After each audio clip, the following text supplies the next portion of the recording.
When IDW announced that they had acquired the rights to My Little Pony and planned on making a comic book adaptation of it, to say that I was unenthused would be an understatement.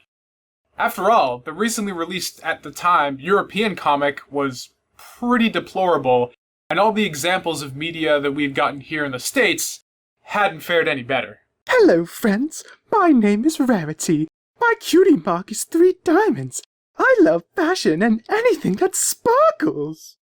MLP had pretty much universally gotten the short end of the stick in its official merchandising endeavors up until that point, so there was no real reason to think that an IDW comic would fare any better, nor be anything more than a transparent cash grab, until you stopped to take a look at the talent behind the book. As soon as I knew the names for the people behind MLP number 1, I decided to do a quick Google search and see what we were in for. Surprisingly, the team wasn't a slipshod group of nobodies who had no right to be making a comic book about anything. On the contrary, they were veterans with a lot of work under their respective belts. The first name I decided to check out was Andy Price, and I stumbled across his personal DeviantArt gallery and was floored by the quality on display. His work was incredibly organic, using bright colors and strong line work, and even more amazingly was that all of his coloring was done traditionally, a rarity these days. But what sealed the deal for me was that even though the book wasn't due out for another few months, Price already had quite a few pieces of pony work in his gallery, and they were just as stunning as his other works. This was a far cry from the stock vectors and environments that had plagued almost every piece of MLP merchandise that had been released thus far. Price was giving his ponies just as much love and attention as any other piece. Not only that, but judging by some of the situations his pieces were showcasing, it was clear that Price understood all the characters and their mannerisms, and the comments included with the works reflected that same thing. Clearly, the MLP book wasn't a gig the guy had begrudgingly taken up to pay the bills. Price was a fan of the franchise. He knew a lot about the characters and world and had obvious passion behind the work he was doing on this book. It was here, going through his gallery and seeing his work, that I began to get excited about the possibility of a second source of storytelling set in Equestria with the same great level of quality one would expect from the show. So,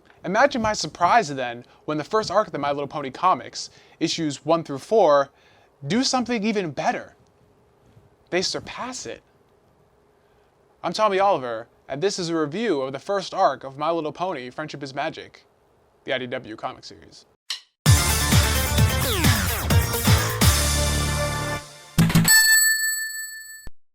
The star of the show when it came to this arc was equally the art and the writing, but if I was forced to pick just one, I'd have to go with the writing. Katie Cook, the other half of this book's genius, truly captures the magic of the world of Equestria, while somehow finding a way to write the characters even smarter than in the show. Her words somehow subtly more intelligent than even what DHX has been able to manage with the show proper, while still keeping the books just as accessible to any age demographic. The characters feel smarter, wittier, and, dare I say, better? As a result, the book's happenings feel a lot more self-aware without being blatant or jarring. It's really difficult to put into words what I mean by this, and this is easily the most abstract part of explaining the appeal of these comics. It's something that you can only really understand by picking up a copy of the book and reading it for yourself. Something a bit easier to communicate though is how well the cast are written. Characterization throughout is spot on, at times having the characters reach even greater heights in the show that spawned them. There was a literal laugh-out-loud moment for me with Fluttershy of all ponies, and if you know me, you know what an achievement that is. The Crusaders are a major part of this arc's plot and continually pop up, and the way they interact with Chrysalis and the Changelings is fantastic, delivering some of the book's funniest moments, also allowing some of Price's best work to surface with Chrysalis' facial expressions in response to their antics. The plot of the book as well deserves some major props. The comics, even up to where they are currently in issue 20 as of this writing, have done an amazing job of harnessing a lot of the untapped potential of Equestria as a location, as well as the inhabitants therein that the series has produced over its 4-season run, expanding on and revisiting plot points and characters, as well as introducing situations that are just out of reach or a bit too risky for a TV show airing on an all-ages network like The Hub. The first arc set the standard for this recognition of potential, so of course is no exception. And the first 4 issues of the MLP comic chronicle the return of Queen Chrysalis and the Changeling Swarm, showing us what happened to them after their expulsion from Canterlot and their reaction to their defeat.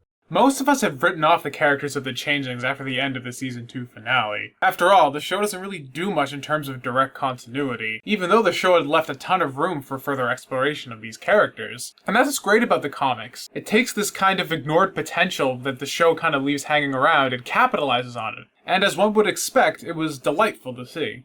Even more so though, Katie and Andy clearly understood Chrysalis and the Changelings as villains, and leveraged the creature's archetype so much better than their initial appearance in Canterlot Wedding. Whereas in those episodes, the Changelings are characterized as being stealthy infiltrators, only to then wage an open war, here in the comics, Chrysalis and her minions leverage their capabilities to the fullest, using deception and infiltration to their advantage as they try to subtly undermine the main six and turn them against each other instead of outright challenging them. It's a much more competent use of the character's abilities and felt far more in line with their archetype.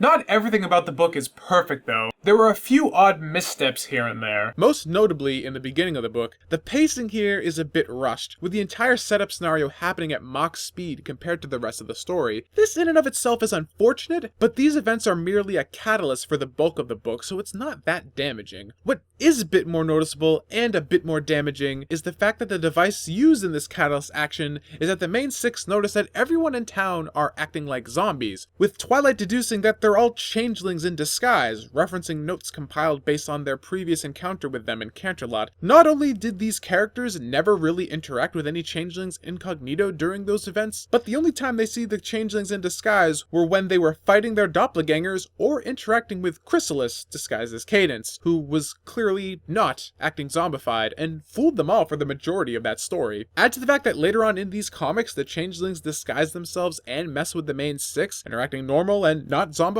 and this whole intro feels rather forced, happening only to get the story going, and seems to clash with an otherwise competent handling of this franchise's characters. With all the strong writing going on in the rest of the book, I think Katie and Andy could have mustered up something that was a bit more competent. The third act also uses Pinkie Pie's randomness factor as a sort of deus ex machina when they back the main six into a corner, which felt a bit lazy and uncreative to me, a fact made all the more jarring when the rest of the arc's storyline succeeded so well in dodging narrative trappings like this. And like much of the show's adventure arcs, it starts to get a bit too Twilight reliant during the climax of the conflict for my liking, reducing the remaining five to spectators during the final battle with Chrysalis, though I will say that final scene is fantastically drawn and choreographed, so for what it is, it's really well done. And that kind of brings me to Price's work in general in this book. If there's one thing Andy is really good at, it's expressions. All of Price's ponies emote incredibly well, with some of the best facial expressions I've ever seen in any comic book. Without the limitations of puppet animation, the ponies in the comics can pull off some crazy facial expressions and some dynamic foreshortening that transcend the limitations of Flash 8 that DHX faces when animating the show proper. There are some amazing close-up shots in these books, primarily of Chrysalis, that have an attention to detail only possible in this kind of format, and are pretty incredible when compared to the streamlined style that the show has to settle with in order to be easily animated. In addition, the set pieces and environments that Price brings to the table are similarly stunning, with the Changeling Castle in particular having some jaw-dropping levels of detail. There is a downside, however. Whether it's something inherent to Price's art style, or simply being so conditioned to the series itself, Price's ponies don't have the greatest amount of visual consistency. Proportions and relative sizings of characters' features change subtly from panel to panel, sometimes to a distracting degree. This can occasionally carry over to a character's entire body, with the ponies getting squashed and stretched a bit more than I personally would have liked. Again though, I can't place the blame for this squarely on Price, as this is going to happen to some degree regardless whenever hand-drawn illustrations are done. I think the reason this stuck out to me so much is that the TV show uses puppet animation. Therefore, all the characters always look 100% identical in every single shot of the entire show, because they're always using the same assets. It's impossible for them to be off-model. After being conditioned to see these characters unchanging for so long, going to a more traditional illustration style makes these subtle variations all the more noticeable. These complaints may sound like I'm grasping, but that's only because I am. The minor issues don't even come close to ruining what is the best piece of official MLP media ever to be released. Issues 1 through 4 of the My Little Pony comics blew my expectations away and stunned me with their quality, not only compared to its peers from the franchise at the time, but just as an example of all ages media in general. If you're a fan of Friendship is Magic and you still haven't checked out the official MLP comics, you're doing yourself a huge disservice. With faithful characterization, hilarious gags, high quality writing and illustration, and some thoughtful consideration to expanding the lore of the world of Equestria, not only are the MLP comics worthy of being compared to the show they complement, but in a lot of ways, they even manage to be its better. So now I have a question for you guys. We've seen a lot of modern cartoons get comic book adaptations. We have My Little Pony, we have Regular Show, we have Adventure Time, we have Bravest Warriors, and countless others. Even the Powerpuff Girls and Samurai Jack just got a comic book revival. So my question is there a cartoon that you would like to see get a comic book adaptation? Either one that's already currently running, or get a revival of something from your childhood? Let me know in the comments below. I'll make sure to mention some of my favorite comments in the Q&A video I do in response to this video next week. So if you aren't subscribed yet, be sure to hit that subscribe button so you don't miss it. If you have questions for me about the first 4 issues of the My Little Pony comic, or rebuttals or comments on the books themselves, feel free to let me know in a comment below, or on my Tumblr or Twitter, both of which you can find links for in the description.